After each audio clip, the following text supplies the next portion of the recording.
nakalimot sa pangalan, ano? At sa, namiss ko kaya kayo. Eh, malaki na siya. Ano, ganyan na sa parang piyaro.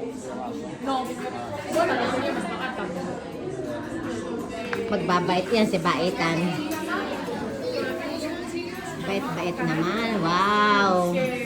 A very beautiful celebration of Ninang Kone 60th birthday. Sinabi mo ba nakasama si Jason?